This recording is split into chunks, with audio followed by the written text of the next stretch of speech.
विजापूर नाका पोलीस ठाण्यात माहिती मिळालं होतं एक अनोळखी इसमाच्या मृतदेह आढळून आला म्हणून ते पोलीस पार्टी तिथं पोहोचलं आणि ते चौकशी करताना जे मयत इसम आहे ते विनायक कामन्ना हक्के वय 26 वर्ष मुक्काम पोस्ट जामगाव तालुका मोहोळ यांच्या आहे म्हणून त्यानंतर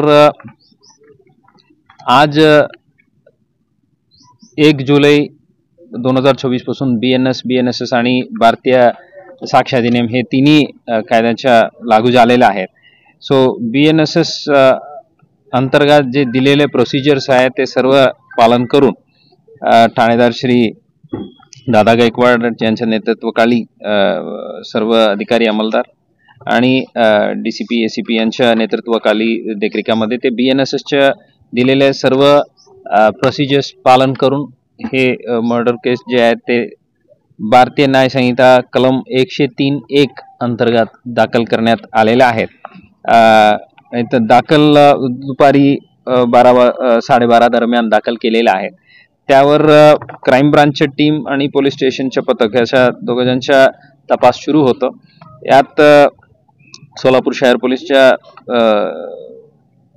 टीमनी यशस्वी रीतीने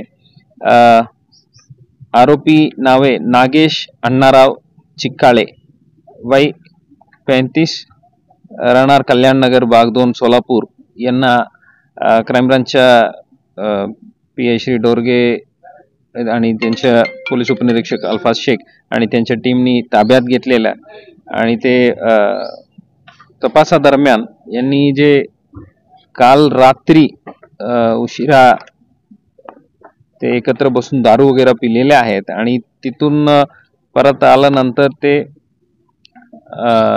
पुन्हा पैसे यांच्याकडून मागणी केलं की इतर पुन्हा दारू वगैरे घ्यायसाठी त्या दरम्यान जे भांडण झालं होतं ते वाद झालं होतं त्यानंतर यांनी दगड उचलून त्यांच्या डोक्यात टाकून हे त्यांच्या मर्डर केलं असा इनिशियली आता समजत आहे. त्यांच्या इंट्रोगेशन अजूनही चालू आहे जे आरोपीच्या. इतर काय उद्देश होतं का काय प्रीमेडिटेटेड होतं का त्याबद्दल आता चौकशी चालू आहे. आता इंट्रोगेशन दरम्यान जे काही समोर येईल ते आपल्याला वेळेत कळवण्यात येईल. आता या कामगिरी आता जे अननोन बॉडी मिळालं आणि त्या अगदी काही तासामध्ये डिसीजलाही आयडेंटिफाय केलं आणि आरोपीलाच आयडेंटिफाय करून उचललेलं आहे आणि अटक प्रक्रिया सुरू केलेली आहे. त्याबद्दल इन्व्हॉल्व सर्व अधिकारी DCP Shri Kabade, DCP Shrimati Kale madam, ACP Sonawane madam, divisional ACP साहेब, आपलं ठाणेदार श्री दादा गायकवाड, क्राईम इन्स्पेक्टर श्री डोरगे आणि त्यांच्या पूर्ण टीम सर्वांना मी अभिनंदन करतो.